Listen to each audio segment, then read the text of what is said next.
I'm Jim Murdoch and I'm Professor in Public Law at Glasgow University, and I'm responsible for the module in Human Rights. And I'm here to tell you a little bit about the two meetings of that class.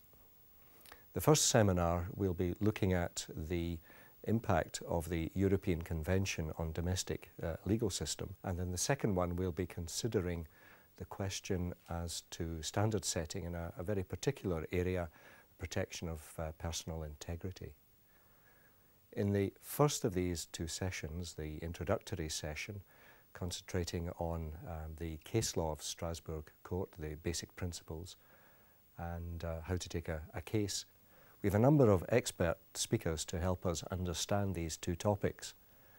In the first seminar, we'll have Andy Cyril. Andy is a recent graduate of this university and has found himself working in the enforcement section with particular emphasis on United Kingdom cases. And he'll be able to tell us a little bit about the enforcement of a judgment and what that means for the respondent state. We'll also have Nuala Mole, who was Justice Human Rights Lawyer of the Year a couple of years ago and has taken many of the leading cases to the Strasbourg Court. In the second of these seminars, we'll be considering the question of policing society. And we have a number of expert speakers. The first, Jim Duffy from Glasgow University, now working as a solicitor in Birmingham. And Jim has been involved in a number of challenges, both in the English courts and in Strasbourg, to issues concerning behaviour of British service personnel in Iraq. We'll also have Tony Kelly, who is Scotland's leading human rights solicitor, and Tony has been behind many of the leading cases in the domestic courts, particularly in the area of protection of prisoners. For example, the slopping out case, Napier and the Scottish ministers. And Tony will help us understand the difficulties and the challenges in using the convention at a domestic level.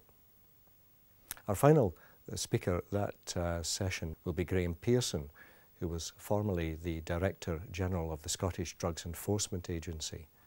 And Graham will help us gain an appreciation of the importance of the convention on policy and procedures in the public sector, of course with particular emphasis upon the police service. In particular, looking at the questions of surveillance and the positive obligations upon the police to deal with such matters as human trafficking. So in essence, we've got two very different seminars with experts from, in many cases, outside Britain to tell us about the, first of all, the Strasbourg machinery, second, about the impact of the European Convention in the domestic courts. First of all, the practicalities of taking a case to Strasbourg. Second, the issue of how the convention can be used at a domestic level. And third, the real impact of the convention in one particular area of delivery of public services.